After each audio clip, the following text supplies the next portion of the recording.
नमस्कार, मैं हूँ अर्चना त्यागी, एक बार फिर से आपके साथ हिंदी लेखक परिवार के मंच पर। और आज प्रस्तुत कर रही हूँ राजस्थान के प्रतिष्ठित साहित्यकार श्री हरि प्रकाश राठी जी की एक कहानी। हरि प्रकाश राठी जी वर्ष 2001 में स्वैच्छिक सेवानिवृत्ति लेने के पश्चात लेखन की ओर उन्मुख हुए। उनका अधिकांश सृजन कथा विधा में है। बहुत सी कहानियाँ वो अभी तक लिख चुके हैं। देश के सभी प्रतिष्ठित पत्र पत्रिकाओं में उनकी कहानियाँ प्रकाशित हो चुकी हैं। कहानियों के साथ ही उन्होंने अनेक निबंध भी लिखे हैं। राजस्थान साहित्य अकादमी द्वारा राजस्थान के कथाकारों पर प्रकाशित कथा संग्रह कहानी दर कहानी में उनकी कहानी कच्ची धूप प्रकाशित हुई थी। आकाशवाणी से निरंतर उनकी कहानियों का प्रसारण होता रहता है। उनकी कहानियाँ राजस्थानी, मराठी, अंग्रेजी, संस्कृत, उर्दू, सिंधी, पंजाबी, उड़िया आदि अनेक भाषाओं में अनुदित हो चुकी हैं। वरिष्ठ साहित्यकार श्री हरि प्रकाश राठी जी बहुत से सम्मान प्राप्त कर चुके हैं। राजस्थान साहित्य अकादमी द्वारा वर्ष 2023-24 में प्रतिष्ठित विशिष्ट साहित्यकार सम्मान उन्हें प्राप्त हो चुका है। कथाबिंब पत्रिका द्वारा 2 बार वर्ष 2018 एवं 2021 में कमलेश्वर स्मृति श्रेष्ठ कथा पुरस्कार भी उन्हें प्राप्त हो चुका है। इसके साथ ही अनेक प्रतिष्ठित पुरस्कार उन्हें प्राप्त हो चुके हैं। तो आज प्रस्तुत करती हूँ उनकी प्रसिद्ध कहानी कारगिल का उपहार। जेठ में सुबह कुछ जल्दी ही उगाती है। उमा शंकर जी ने आंखें खोली तब भोर का उजास खिड़कियों रोशनदानों से कमरे में दस्तक दे चुका था। हवाओं की ठंडक एवं चिड़ियों की आवाज़ों से उन्हें लगा 6 बजे होंगे। उन्होंने दीवार पर लगी घड़ी को देखा। अभी 10 मिनट बाकी थे। सुमित्रा नित्य 6 बजे उठती थी। उन्हें लगा 10 मिनट में क्या फ़र्क पड़ता है। धीरे से बोले, सुमित्रा उठो भी, चाय का समय है। उन्हें लगा वह प्रतिकार नहीं करेगी, पर आज मानो उसका मीठा स्वप्न टूटा हो। तमक कर बोली, कभी खुद भी बना लिया करो। रिटायर हुए 10 वर्ष बीत गए, अब स्टाफ नहीं रहा तो अफसरी मुझ पर क्यों झाड़ते हो। इतना कहकर उसने करवट बदल ली। बूढ़े आदमी से हर कोई बदला लेता है। बीवी तो गिन गिन कर जवानी के पापों का हिसाब लेती है। उन्हें लगा बात बढ़ाने से और बिगड़ जाएगी। वे सीधे रसोई में आए, चाय बनाई एवं 2 कप रसोई के बाहर रखी डाइनिंग टेबल पर रख दिए। इस बार बेडरूम में आकर वे धीरे से बोले, भाग्यवान, चाय तैयार है। अब उन्हें अनुकूल उत्तर मिला, जरा रुक जाते, मैं उठ ही रही थी। उमा शंकर जी को राहत मिली। वर्षों से वे नित्य सुबह की चाय साथ पीते थे। चाय पीने की थोड़ी देर पश्चात मॉर्निंग वॉक हेतु वे बाहर आ गए। उनके घर से फर्लांग भर की दूरी पर ही एक सुंदर पार्क था, जहां वे नित्य सवेरे भ्रमण हेतु जाते थे। बाहर आते ही एक दृश्य देखकर वे सहम गए। 2 युवा सांड सर नीचे कर एक दूसरे से भिड़े हुए थे। उनमें से कोई एक दूसरे को किधर भी ठेल सकता था। वे क्षण भर रुके, तभी एक सांड दूसरे पर जोर आजमाते हुए दूर तक ले गया। अवसर मिलते ही वे गार्डन की ओर लपके। वे भीतर आए, वहाँ भी 2 कुत्ते आपस में लड़ रहे थे। वे आगे बढ़े तो श्याम जी एवं गोवर्धन जी में तेज आवाज में बहस चल रही थी। चुनाव नज़दीक थे। श्याम जी एक पार्टी की तरफदारी कर रहे थे, गोवर्धन जी दूसरी की। दोनों उनके हम व्यय थे। घर में चलती नहीं थी, वहाँ तेवर दिखा रहे थे। गार्डन में कुछ नीम, अमलतास, कनेर, गुलमोहर के पेड़ थे, तो हर सिंगार, चमेली, चंपा जैसे फूलों के पेड़ भी थे। एक पीपल भी था जिसके चारों ओर चबूतरा बना था। वे इसके नीचे से निकले तो उन्हें लगा ऊपर दो कौवे लड़ रहे हैं। उनकी काँव काँव नीचे तक आ रही थी। एक तेज सांस लेकर वे आगे बढ़े, तभी उनकी नज़र ऊपर आसमान पर गई। वहाँ एक सफ़ेद एवं भूरी बदले में गुत्थम गुत्था हो रही थी। क्षण भर के लिए वे सहम गए। क्या समूची कायनात में युद्ध मचा है? क्या सबके भीतर कुछ ऐसा घुट रहा है जिसे वे उगलना चाहते हैं? कायनात की छोड़ो, उनका कुनबा कौन सा कुरुक्षेत्र से कम है? इनमें इन 7 जने हैं, पर सभी अपनी ढपली अपना राग अलापते हैं। वे नित्य एक दूसरे को आपस में बहस करते हुए देखते हैं। जाने कैसे परिवार अब तक एक मुट्ठी में बंधा है। जैसे सुमित्रा उनसे चिक चिक करती है, बहू मनीषा पति अनिमेष पर रौब झाड़ती है, पोतियां अनीता एवं सुनीता कभी कभी 2 बिल्लियों की तरह आपस में लड़ पड़ती हैं। यूं बाहर ऐसे बताएंगे जैसे ऐसी प्रेमिल बहनें और कोई न हो। घर में अवसर मिलते ही आंखें तरेड़ने लगती हैं।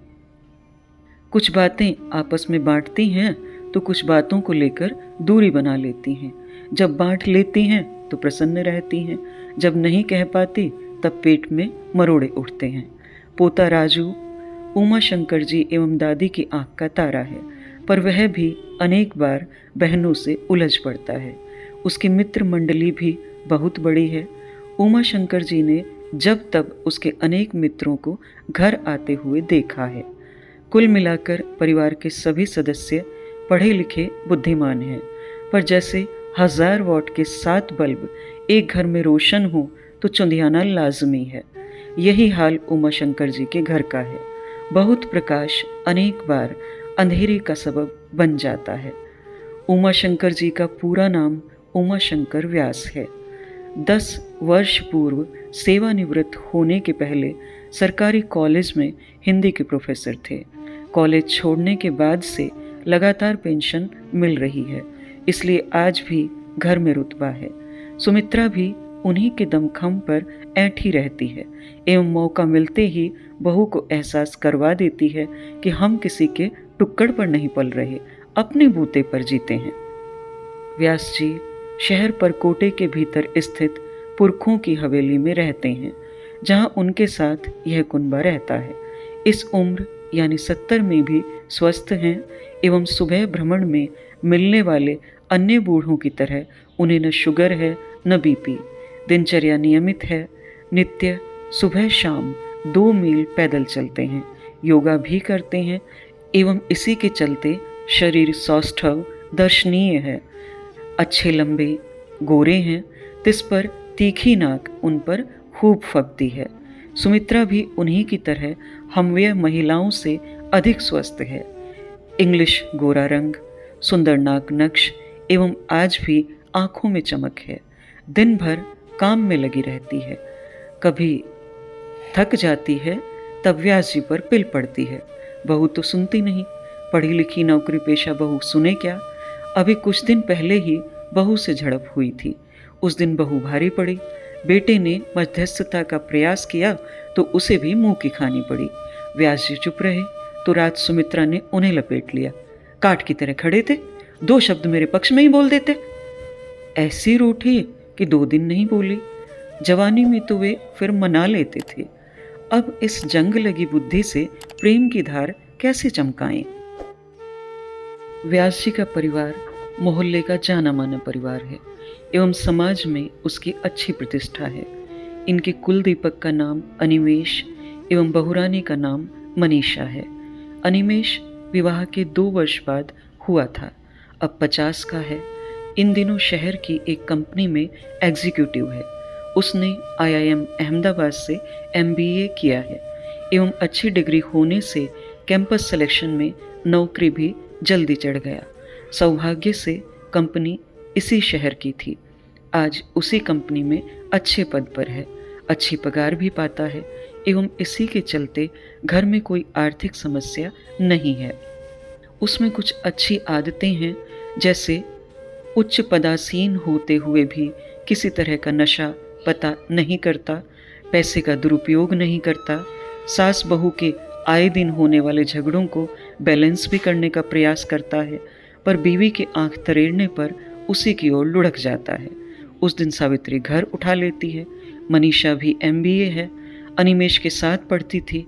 वहीं से इश्क परवान चढ़ा एवं बात इतनी आगे बढ़ी कि विवाह का निर्णय लेना पड़ा। मनीषा की तनख्वाह अनिमेष से कुछ ज़्यादा है।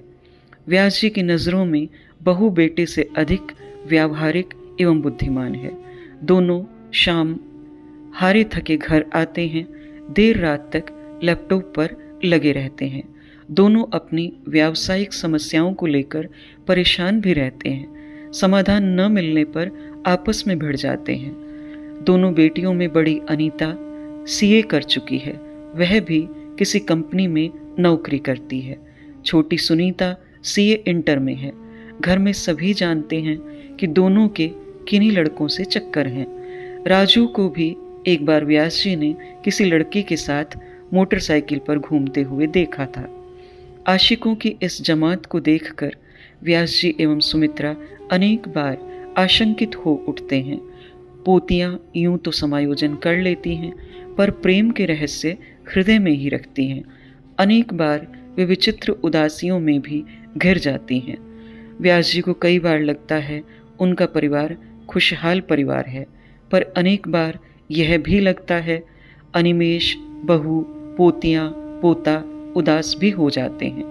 उन्हें लगता है जब वे मन की भड़ास नहीं निकाल पाते तब दुखी हो जाते हैं। इन दिनों उन्होंने यह बात शिद्दत से महसूस की है। शहर में पतझड़ को विदा कर वसंत आ चुका है।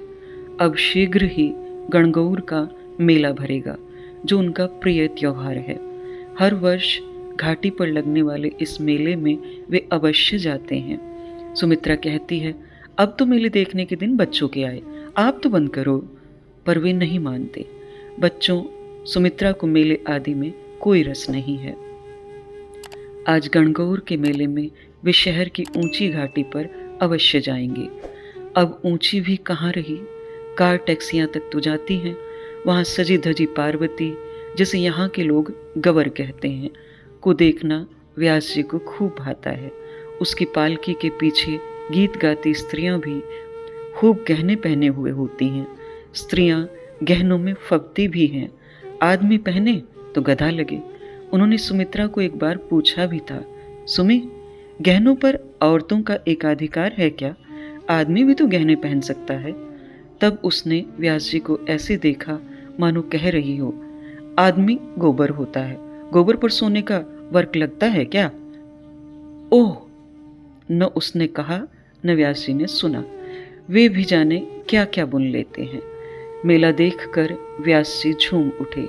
उन्हें अनायास अपने पिता की याद हो आई, जब वे उनके कंधे पर बैठकर यही मेला देखने आते थे। बाबूजी कितनी चीज़ें दिलाते थे, चश्मा, घड़ी, खिलौने एवं बर्फ का मीठा गोला भी तो खिलाते थे। मेला उनकी पुरानी मीठी यादों को पुकारता है। मेले में उनके साथ अतीत का एक छोटा बच्चा भी आता है। यहाँ की भीड़ उन्हें खूब आकर्षित करती है। मेला सामूहिक ध्यान की तरह सबको प्रसन्नता से सराबोर करता है। जैसे गंगा में मिलने वाले नाले भी गंगा बन जाते हैं, असंख्य प्रसन्न लोगों के बीच कुछ उदास भी यहाँ सहज प्रसन्न हो उठते हैं। मस्ती का सैलाब द्वेष, दंभ एवं उदासी के कीचड़ को यूं बहा ले जाता है। मेले से लौटते हुए उनकी नज़र एक पक्षी बेचने वाले पर पड़ गई। उसके पास कबूतर, रंग बिरंगी चिड़ियाँ, बतख एवं बहुत सारे तोते भी थे। वस्तुतः उसके पास अधिसंख्य तोते ही थे। ये तोते अनेक रंगों एवं अनेक प्रकार के भी थे, छोटे बड़े, हरे बैंगनी, हर तरह के। ये तोते इतने सुंदर, सुरीले थे कि इन पर नज़र नहीं ठहरती थी। कुछ तोते तो उनके शहर में दिखने वाले तोतों से दूनी साइज के थे। व्यास जी बचपन से ही पक्षी प्रेमी भी थे। पक्षी प्रेम उनकी सांसों में बसा था। तोतों के बारे में वे बहुत कुछ जानते भी थे। उन्हें पता था तोता 50 से 100 साल तक जीता है। पक्षी प्रेम उनका शौक ही नहीं, अभिरुचि भी थी। तभी एक आवाज़ सुनकर वे चौंके। Good evening sir, how are you? वे हैरान थे, क्या पक्षी वाला अंग्रेजी भी जानता है? उन्होंने कौतुक मन से उसकी ओर देखा तो पक्षी वाले ने अंगुली से बड़े तोते की ओर इशारा करते हुए कहा, हुजूर मैं नहीं, यह बोल रहा है। विस्मय विमुग्ध व्यास जी झेप गए। Good evening dear, I am fine, उन्होंने हंसते हुए तोते को उत्तर दिया। इस बार उन्होंने उत्तर देते हुए तोते को गौर से देखा। यह गहरे हरे रंग का तोता था। आगे की ओर मुड़ी लाल तीखी चोंच, उसके ऊपर एक छोटा काले बालों का वलय था। पंजे झक सफ़ेद एवं नाखून गहरे काले रंग के थे। आंखें हल्की नीली थी, जिन्हें वह तेजी से इधर उधर घुमा रहा था। 1.25 फुट लंबा एवं 5 इंच चौड़ा तो होगा। अब वे पक्षी वाले से मुखातिब थे। अरे, इतना बड़ा एवं इतना प्यारा तोता तुम कहाँ से ले आए? ये नस्ल इधर की तो नहीं दिखती। उनकी उत्सुकता आंखों में सिमट आई। आपने ठीक पहचाना, यह तोता दक्षिणी अमेरिका की अमेजन नदी के घने जंगलों में मिलता है। यह कार्बल प्रजाति का दुर्लभ तोता है।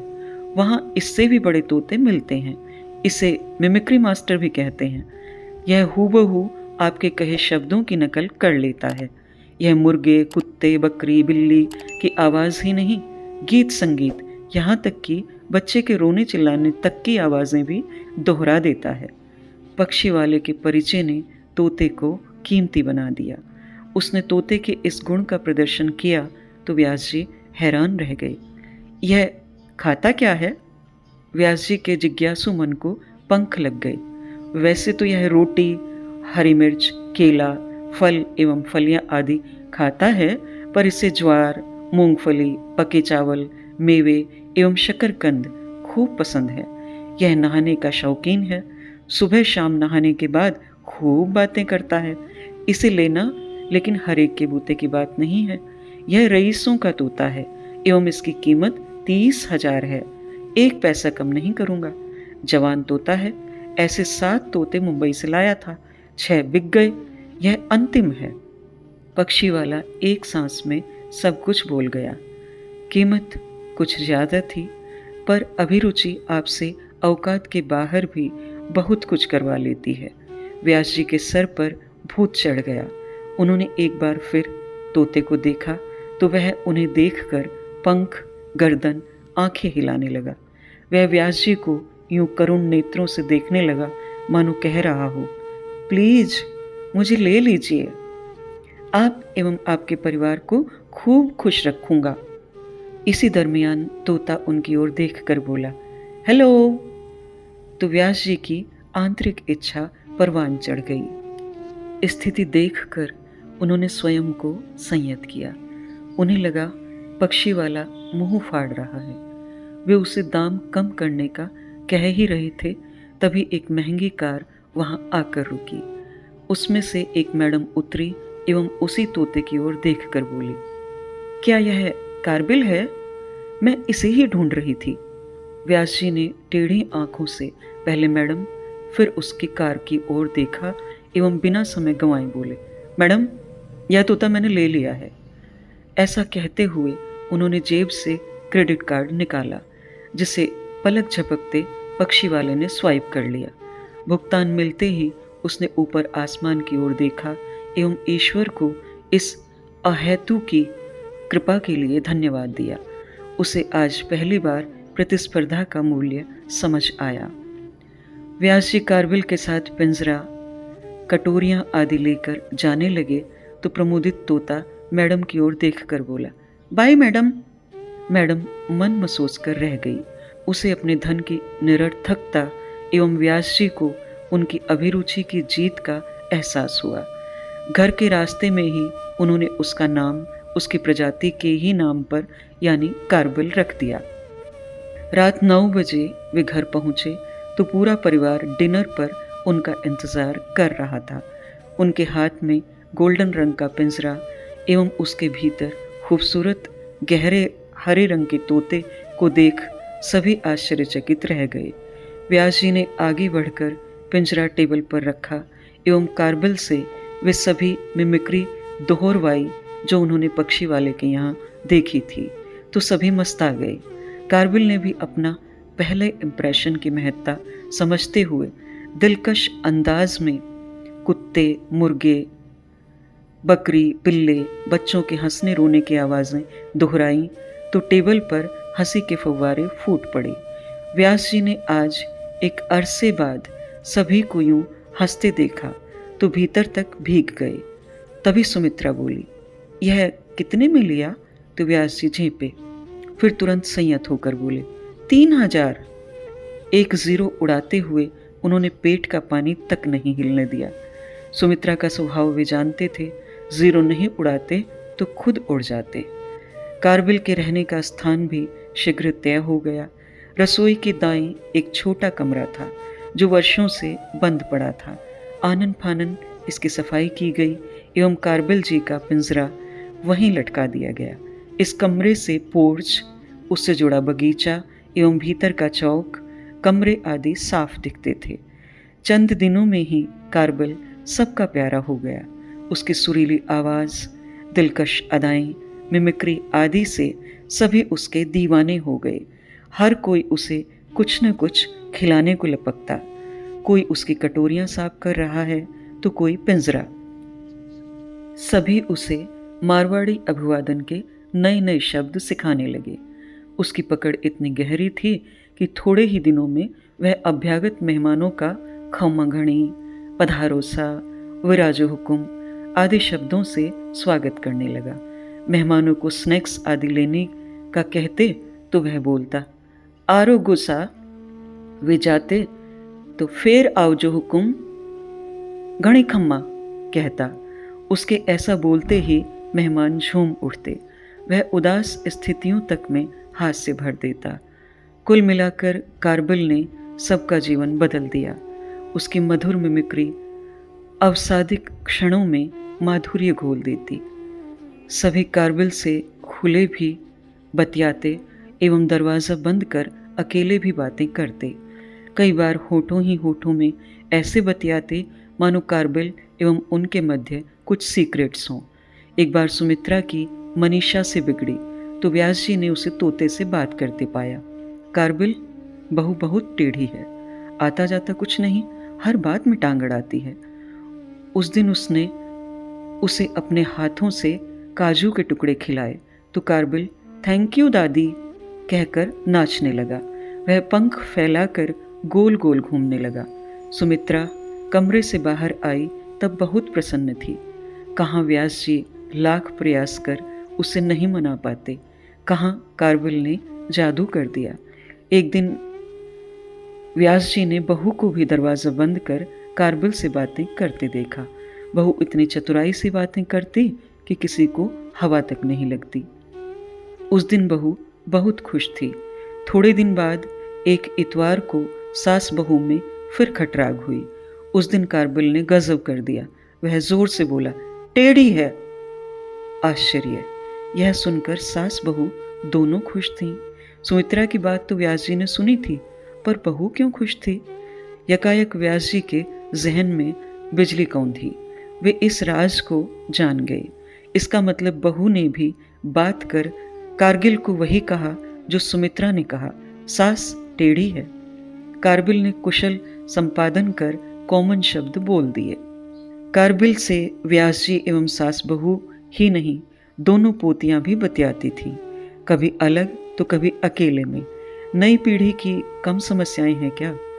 हमसे अधिक गोले इनकी खोपड़ी में घूमते हैं। कैरियर एवं निजी समस्याएं भूतों की तरह सपनों में नाचती हैं। एक दिन अनीता का मित्र दिलीप घर आया। जवान, लंबा तगड़ा, स्मार्ट बंदा था। उस दिन घर पर व्यास जी, सावित्री एवं अनीता ही थे। कारबिल तुरंत बोला, पधारो सा, खम्मा गणी। दिलीप दंग रह गया। व्यास दंपत्ति ने कुछ देर उसकी आवभगत की, फिर बाजार जाने के बहाने बाहर निकल गए। वे लौटे तब अनीता बहुत खुश थी। उस दिन कई देर तक वह कारबिल से गुटरगू करती रही। जब हम प्रसन्न होते हैं तो सर्वत्र प्रसन्नता बांटते हैं, जो भीतर है वही तो देंगे। मज़ा तब आया जब कुछ दिन बाद कारबिल ने यह कहकर सबको चौंका दिया, लव यू बेबी। उस दिन व्यास जी असहज हंस पड़े। उसके पास जाकर बोले, कारबिल अब तेरे जूते खाने के दिन आ गए। एक दिन अनिमेश का ऑफिस में यूनियन नेता से झगड़ा हो गया। इन दिनों वह बहुत व्यवधान पैदा कर रहा था। उस शाम अनिमेश कई देर बगीचे में टहलता रहा, फिर भीतर आकर कारबिल के कमरे में घुस गया। उस दिन कारबिल ने मिमिक्री के कुछ नए शब्द प्रयोग किए। दोनों में गुफ्तगू भी हुई। अनिमेश बाहर आया तो चेहरा प्रसन्नता से सराबोर था। इसके एक पखवाड़े बाद व्यास जी की अनिमेश से बहस हो गई। गृहस्थी में नोक-झोंक तो होती ही है। बाप अपनी बापगिरी छोड़ते हैं क्या? यकायक कमरे से कारबिल बोला, सीआर खराब कर दूंगा। इस बार चौक में व्यास जी एवं अनिमेश का संयुक्त अट्टहास गूंजा। वे हंसते हुए कारबिल के पास आए एवं हाथ जोड़कर बोले, प्रिय कारबिल, सब कुछ करना, सीआर मत बिगाड़ना। वे यह भी समझ गए कुछ दिन पहले अनिमेश ने गुस्से में कारबिल से क्या कहा होगा। आश्चर्य तो तब होता जब कारबिल सही समय पर सही मिमिक्री कर वातावरण को रसमय बना देता। लोग ठीक कहते हैं, पक्षियों में अतीन्द्रिय शक्ति आदमी से अधिक होती है। इन दिनों व्यास जी एवं सुमित्रा को किसी निकट रिश्तेदार के विवाह समारोह में 3 दिन शहर से बाहर जाना पड़ा। वे लौटे तो कारबिल के नए शब्द सुने, नो किस प्लीज। व्यास जी पके चावल थे, तुरंत समझ गए। उनके हरिद्वार प्रवास के दरमियान राजू अपनी गर्लफ्रेंड घर लाया होगा। हद तो तब हुई जब सुनीता के बर्थडे पर केक काटने के बाद कारबिल बोला, लेट्स ड्रिंक एंड डांस। ओह, तो क्या सुनीता का मित्र माधव भी व्यास जी के अनुपस्थिति में यहाँ आया था? एक बार सुमित्रा उदास थी तो कारबिल बोला, लेट्स टॉक दादी। उसके ऐसा कहते ही वह उठकर उसके पास चली गई। व्यास जी को भी कई दफा चुप देखकर वह पुकारने लगता, कम दादू। वे उठकर उसके पास जाते, उसे कहते, यस कारबिल, मेरे बच्चे राज दुलारे, तो कितना प्यारा है। वह तब झूम कर नाचने लगता। कारबिल ने कुछ माह में ही घर की फजा बदल दी। कारबिल से मन की भाप निकाल सभी हल्के हो जाते। ओह, मन का रेचन आदि किसी निष्पाप पवित्र मन के आगे हो जाए तो उदासियाँ खुशियों में बदल जाती हैं। कलुष, वैमनस्य एवं ईर्ष्या से भरे मनुष्य से क्या मन बांटा जा सकता है? पक्षी कितने निर्मल होते हैं, उन्हें सिर्फ देना आता है, वह भी निःशुल्क। समूची प्रकृति में मनुष्य ही ऐसा जीव है जो पाने के भाव से देता है। कोयल मीठा बोलती है, क्या कोई शुल्क लेती है, रॉयल्टी लेती है? कोई कॉपीराइट करवाती है, क्या उसे कोई यश की अभिप्सा है? खिलते हुए फूल क्या आपसे मूल्य मांगते हैं? कुत्ता वफादारी के लिए जान दे देता है, क्या वह प्रतिफल चाहता है? इसीलिए तो पशु पक्षी प्रसन्न हैं एवं मनुष्य दुखी। यह अस्तित्व उनकी कोई मदद नहीं करता जो लेने के भाव से देते हैं। अस्तित्व का आनंद स्वार्थी लोगों के लिए है ही नहीं। इन दिनों कारबिल कभी कभी लंबे समय के लिए चुप रहने लगा था। यह उदासी तो नहीं थी, पर अवश्य कुछ था। मैंने सुमित्रा से बात की तो वह हंसकर बोली, इसे तोती चाहिए। उस दिन घर में अनार के दाने बिखर गए। दिन महीने यूं ही बीतते गए। कारबिल को आए अब 11 माह बीत गए। आज सुबह ब्रेकफास्ट लेते हुए व्यास जी ने यह बात छेड़ी तो सबने मिलकर यह तय किया कि हम कारबिल की वर्षगांठ मनाएंगे। सभी यह सोचने लगे उसे क्या उपहार दिया जाए। जिसने व्यास परिवार को इतना कुछ दिया, सबका जीवन बदल दिया, उसे वे भी तो कुछ खास ही देंगे ना। बीती रात व्यास जी 1 घंटे सोचते रहे, उसे क्या दूं? उत्तर नहीं मिला तो वे कारबिल के पास चले आए। धीरे से उससे पूछा, वर्षगांठ पर क्या लेगा रे? वह कुछ नहीं बोला। पिंजरे के बीच से उनके करीब आकर यूं खड़ा हो गया मानो कह रहा हो, अब और क्या मांगू दादू, आपने सब कुछ तो दे दिया। उस दिन उसे देखकर व्यास जी की आंखें नम हो गई। गणगौर फिर आया, अनंग फिर बौराया, फजाओं में उत्सव के गीत गूंजने लगे। खेलण दो गणगौर भवन माने, पूजण दो गणगौर, सांझ पड़े पे लागे जी प्यारा, कुरजा ए मारो भंवर मिला दीजो, लड़ली लूमा झूमा हो। जैसे रस भरे गीतों से शहर का समा बदल गया। व्यास जी घाटी पर गणगौर का मेला देखने पहुंचे। बनी ठनी गौरी फिर गहने पहनकर निकली। ओह, आज वह अपने प्रिय आशुतोष से मिलेगी, अपना सब कुछ लुटाने के लिए। सच्चे प्रेमी तो लुटकर ही पाते हैं, वे कहाँ हिसाब रख पाते हैं। व्यास जी आज जल्दी घर लौट आए। कारगिल की वर्षगांठ जो थी, वे पहुँचे तब स्वच्छ चमकता पिंजरा डाइनिंग टेबल पर रखा था। सभी ने उसके आने के पूर्व ही सारी तैयारियां कर ली थी। सुमित्रा ने पिंजरे की खिड़की खोल कारगिल को नए वस्त्र पहनाए। बहू ने उसके गले में सच्चे मोतियों की माला पहनाई। राजू ने एक चॉकलेट भीतर रखी। अनिमेश ने काजू मेवे पिंजरे की कटोरी में डाले। सुनीता अनीता ने हैप्पी बर्थडे डियर कारगिल लिखा केक काटा तो राजू ने इसमें लगी मोमबत्ती बुझाकर मोबाइल पर गाना लगाया। बार बार दिन ये आए, बार बार दिन ये आए। पूरे परिवार ने जोर से इस गाने को दोहराया तो कारगिल मस्त आ गया। बच्चों ने जमकर डांस भी किए। तत्पश्चात हारे थके सभी डिनर लेकर सोने चले गए। रात व्यास जी डबल बेड पर सुमित्रा के साथ लेटे थे। सुमित्रा थकी होने से जल्दी सो गई, पर उनकी आंखों में नींद कहाँ थी। ओह प्रिय कारगिल, सभी ने तुम्हें इतने सुंदर उपहार दिए, पर दादू कैसा निष्ठुर है, उसने तुम्हें कुछ नहीं दिया। इसलिए तो तुम आतुर आंखों से बार बार दादू को देख रहे थे। रात गहराने लगी थी। अर्धरात्रि के कुछ पूर्व व्यास जी उठे एवं कारगिल के कमरे में आए। कमरे में 0 बल्ब का हल्का नीला प्रकाश बिखरा था। उन्हें देखते ही कारगिल चौंका तो वे पिंजरे के समीप आकर बोले, कारगिल, मैं कई दिनों से सोच रहा था तुम्हें क्या दूं।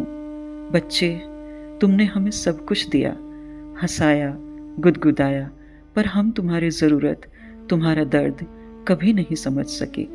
मनुष्य बड़ा निष्ठुर है रे, उसे सिर्फ लेना आता है, देना उसने कब सीखा है। कहते कहते जाने क्या सोचकर व्यास जी के हृदय में संवेदनाओं का सैलाब उमड़ आया। स्वर भर्रा गया एवं आंसुओं के मोटे मोटे कतरे कपोलों से बह गए। कांपते हाथों से व्यास जी ने पिंजरे का मुख्य द्वार खोला, कारगिल को बाहर निकाला एवं उसे लेकर बाहर बगीचे में आ गए। उन्होंने एक गहरी सांस ली एवं कारगिल को कुछ कहने का प्रयास किया तो गला भर गया, शब्द भीतर अटक गए। असहज उन्होंने ऊपर आसमान की ओर देखा। आजाद मगरूर तारे हीरों के टुकड़ों की तरह चमक रहे थे। अभी अभी बदलियों के झुंड से छूटकर आया चंद्रमा और तेजोमय होकर चमकने लगा था। व्यास जी के पैर अब लड़खड़ाने लगे थे। उन्होंने अंतिम बार कारगिल को चूमा एवं खुले आसमान में छोड़ दिया। यह थी श्री हरि प्रकाश राठी जी की कहानी, कारगिल का उपहार। आशा करती हूँ मेरी आवाज़ में यह कहानी आपको पसंद आएगी।